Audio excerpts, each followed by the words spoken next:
Hello everyone, मैं S के Singh medical counsellor. आज मैं इस वीडियो के माध्यम से आप लोगों को अपडेट करने वाला हूं कि नीट पीजी 2023 में उन सभी स्टूडेंट जो नीट पीजी 2023 के एग्ज़ाम देने वाले हैं 5 मार्च को, उन्हें कौन कौन से डॉक्यूमेंट रिक्वायर्ड होंगे, कितने बजे आपको सेंटर पे पहुंचना होगा और किन किन बातों को आपको याद रखना होगा, और साथ में एग्जामिनेशन के समय किस मूड में आपको होना चाहिए। और साथ में आपको बताऊँगा कि नीट पीजी 2023 के लिए अगर आप ऑल इंडिया कोटे 50% के लिए काउंसलिंग करना चाहते हैं और आपको एमडी एमएस का या फिर डीएनबी का सीट लेना चाहते हैं तो आपको किस तरीके के टारगेट होना चाहिए, कितने स्कोर पे आपको कौन कौन से ब्रांचेज मिल सकती है।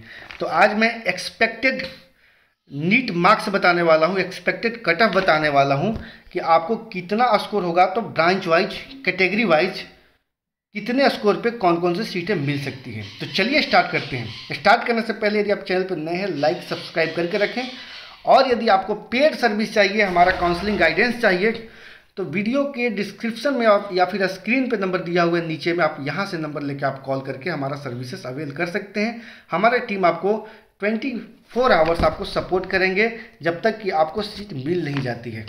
साथ में आपको वेबसाइट का लिंक दिया हुआ है, ई बुक का लिंक दिया हुआ है, चाहे तो आप वहाँ से ई बुक डाउनलोड कर सकते हैं सभी स्टेट का, या फिर आप वेबसाइट से आप डाउनलोड कर सकते हैं। हर एक स्टेट का रैंक प्रिडिक्टर दिया हुआ है, कॉलेज प्रिडिक्टर दिया हुआ है, आप वहाँ से कॉलेज ट्रेस कर सकते हैं। तो चलिए स्टार्ट करते हैं। उन सभी स्टूडेंट के लिए जो नीट पीजी 2023 के लिए एग्जामिनेशन सेंटर पे जाएंगे, तो आपको इन सारे जो स्क्रीन पे आपको डॉक्यूमेंट दिख रहे हैं, ये 3 डॉक्यूमेंट्स आपको कंपलसरी है ले जाना, अदरवाइज आप एग्ज़ाम से बाहर हो सकते हैं। पहला नंबर आपको जो एडमिट कार्ड है इसका प्रिंट आउट लेके जाना है। दूसरा नंबर पर प्रोविजनल या फिर permanent registration certificate of MBBS qualification, ये आपको कंपलसरी है। साथ में आपको कोई आईडी प्रूफ ले जाना है जिसमें आपको फ़ोटो लगा हो, जैसे पैन कार्ड हो, वोटर आईडी कार्ड हो, पासपोर्ट हो, या फिर ड्राइविंग लाइसेंस हो, या फिर आधार कार्ड हो। इनमें से कोई एक आपको ले जाना है जिसमें फ़ोटोग्राफ लगा हो। अब हम बात करते हैं एग्जामिनेशन सेंटर पे जाने के लिए। बहुत सारे ऐसे स्टूडेंट हैं जिनका डिस्टेंस काफ़ी दूर है। बहुत सारे लोग को 5 किलोमीटर का है, 500 किलोमीटर का है, बहुत सारे स्टूडेंट के 200 किलोमीटर का है, बहुत सारे स्टूडेंट के 1000 किलोमीटर का है, 1200 किलोमीटर का है। तो इस कंडीशन में बहुत सारे लोग ऐसे हैं जो अपने पहले से ही 1 दिन 2 दिन पहले पहुंचते हैं, लेकिन बहुत सारे ऐसे स्टूडेंट हैं जो समय से नहीं पहुंचते हैं और उन एग्ज़ाम से वंचित रह जाते हैं। हर साल 20,000, 25,000 या फिर 28,000 स्टूडेंट होते हैं जो एग्ज़ाम में पार्टिसिपेट नहीं लेते हैं। इसका रीज़न ये होता है कि उनके साथ कोई ना कोई समस्या हो जाती है, या फिर उस समय पे कॉलेज नहीं पहुंचते हैं, या फिर ट्रैफिक में पकड़े जाते हैं। तो इस तरीके से आप अपने एग्जामिनेशन सेंटर पे ऐसे समय पे निकलिए कि आप कुछ घंटे पहले पहुंच के वहाँ पे कहीं ना कहीं आप रिलैक्स करें। रिलैक्स करने के बाद आप एग्जामिनेशन सेंटर पे जाएं। अब हम आपको बताते हैं, ताकि ये आपको टारगेट के लिए रहेगा। आप जैसे ही नीट पीजी 2023 के एग्ज़ाम देते हैं, देने के बाद आपको ये आइडिया हो जाएगा कि आपने कितने क्वेश्चन सही लगाया है और कितना स्कोर हो सकता है। तो इस स्कोर के अकॉर्डिंग आप ये एनालाइज लगा पाएंगे कि आपको कौन कौन से ब्रांचेज मिल पाएंगे और किस तरीके से आपको काउंसलिंग करना होगा। क्या गवर्नमेंट मिलेगा, अगर नहीं मिला तो आपको प्राइवेट की तरफ मूव फॉरवर्ड करना होगा। तो चलिए स्टार्ट करते हैं। सबसे पहले हम बात करते हैं रेडियो डायग्नोसिस का। रेडियो डायग्नोसिस अगर आप लेना चाहते हैं तो आपको कितना नीट स्कोर होना चाहिए, ये मैं बताऊंगा सभी कैटेगरी के स्टूडेंट के लिए। जनरल स्टूडेंट के लिए अगर रेडियो सीट चाहिए 540 to 550 नीट स्कोर आता है तो आप चांसेज आपको बन सकता है। ये जो मैं आपको बता रहा हूँ मार्क्स, ये एक्सपेक्टेड मार्क्स है। जो हम पिछले कई साल से जो काउंसलिंग कर रहे हैं, उस काउंसलिंग के एक्सपीरियंस के अनुसार मैं आपको बता रहा हूँ कि ये एक्सपेक्टेड है, ये नहीं कि ये फाइनल है। मैं 540 to 550 बोल दिया तो इतना ही जाएगा, इसके नियर अबाउट भी हो सकता है, लेकिन ये टारगेट आपको फिक्स हो सकता है। ठीक है, तो रेडियो के लिए मैंने बताया जनरल स्टूडेंट के लिए 540 to 550 नीट स्कोर आता है, तो आपको चांसेस 100% हो सकते हैं कि आपको रेडियो की सीट मिल जाए। वहीं EWS के लिए 540 to 545, OBC के लिए भी 540 to 545, AC के लिए 500 to 510, ST के लिए 480 to 490 स्कोर आता है, तो आपको रेडियो का सीट मिल जाएगा। अगला ब्रांच है डर्मेटोलॉजी। डर्मेटोलॉजी के लिए जनरल स्टूडेंट के लिए 545 to 550, वहीं EWS के लिए 540 to 545, OBC के लिए 540 to 545, SC के लिए 500 to 510, वहीं ST के लिए 470 to 480 स्कोर आता है। तो आपको सेफ जोन में हो सकते हैं, सीटें आपको मिल सकती है। जनरल मेडिसिन की अगर बात करते हैं तो जनरल स्टूडेंट के लिए 530 to 535 पे सीटें मिल सकती है। वहीं EWS का भी 530 to 535, OBC के लिए 530 to 535 पे सीटें मिल सकती है। SC के लिए 470 to 475, ST के लिए 410 to 420 नीट स्कोर पे सीटें मिल सकती है। अगला ब्रांच है जनरल सर्जरी। जनरल सर्जरी के लिए आपको नीट स्कोर यदि आता है जनरल स्टूडेंट के लिए 505 to 510, तो आपको जनरल सर्जरी का सीटें मिल सकती है। EWS के लिए 490 to 495, OBC के लिए 490 to 495, SC के लिए 420 to 430, वहीं ST के लिए 390 to 400 स्कोर आता है, तो चांसेस बन सकता है। ऑर्थोपेडिक्स की अगर बात किया जाए तो जनरल स्टूडेंट के लिए 510 to 515, EWS के लिए 505 to 510, OBC के लिए 500 to 505, SC के लिए 410 to 420, ST के लिए 370 to 380 नीट स्कोर आता है, तो चांसेस बन सकता है। अगला ब्रांच आपको है वो आपको ऑप्थल्मोलॉजी के लिए अगर आप जनरल स्टूडेंट हैं, आपको ऑप्थल्मोलॉजी की सीट चाहिए, नीट स्कोर आपको जनरल स्टूडेंट को 480 to 485 आता है, तो चांसेस बन सकती है। वहीं EWS के लिए 480 to 485, OBC के लिए 475 to 480, SC के लिए 400 to 410, ST के लिए 330 to 340 नीट स्कोर आता है, तो चांसेस बन सकता है। अगला ब्रांच है एनेस्थीसियोलॉजी। एनेस्थीसिया की वजह से सीट बहुत ही कम होती है, बहुत ही ज़्यादा होती है। एनेस्थीसियोलॉजी के लिए अगर आपको जनरल स्टूडेंट को 460 to 470 आता है, तो चांसेस बन सकता है। सेम रहना चाहिए EWS और OBC का भी, इसके नियर अबाउट आपको सीटें मिल जाएंगे। SC के लिए 370 to 380, वहीं ST के लिए 340 to 345। ENT के लिए अगर बात किया जाए तो ENT के लिए अगर आपको जनरल स्टूडेंट को 475 to 480 आता है, तो चांसेस बन सकती है ENT के लिए। EWS के लिए 475 to 480, OBC के लिए 460 to 470, वहीं SC के लिए 480 to 485, ST के लिए 330 to 340।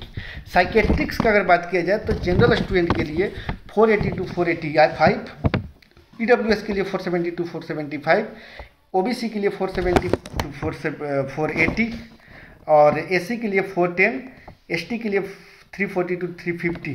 इमरजेंसी मेडिसिन की बात किया जनरल स्टूडेंट के लिए 505 to 510, EWS के लिए 505 to 510, OBC के लिए 500 to 510, SC के लिए 400 to 410, ST के लिए 370 अगर स्कोर आता है, चांसेस बन सकते हैं।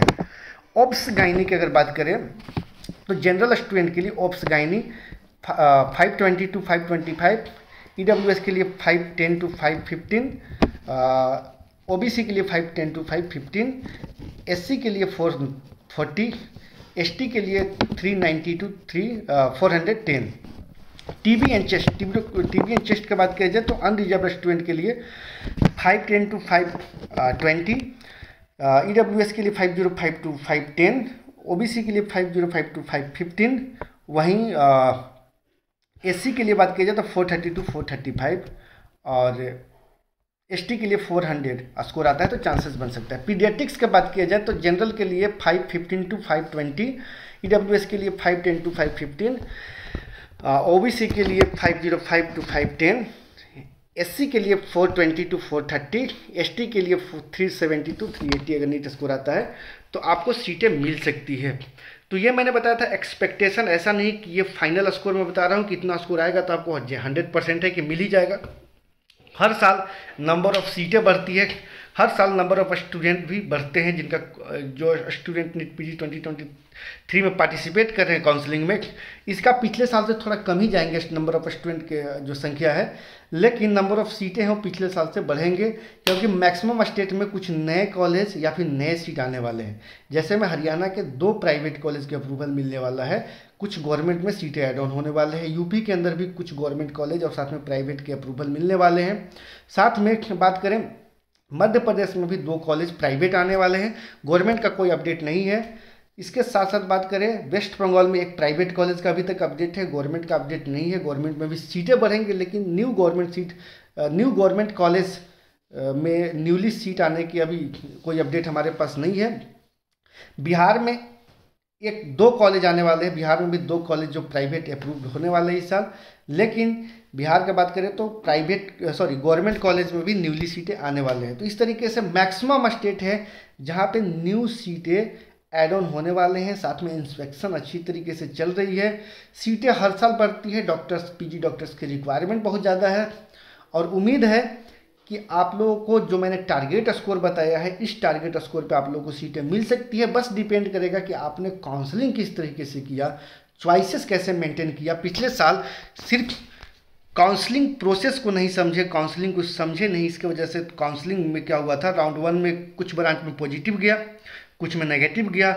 वहीं राउंड 2 में भी सेम कंडीशन हुआ और मॉपअप में लोग फिल्टर हो चुके थे। इस कंडीशन में काफ़ी सीटें स्टे वैकेंसी और स्पेशल स्टे वैकेंसी राउंड में चली गई थी। और इससे भी बुरा स्थिति था स्टेट के स्टूडेंट के जो पर्टिकुलर स्टेट वाइज काउंसलिंग कर रहे थे। इसका तो कट ऑफ काफ़ी नीचे चला गया था, पर्टिकुलर कुछ जो स्टेट हैं।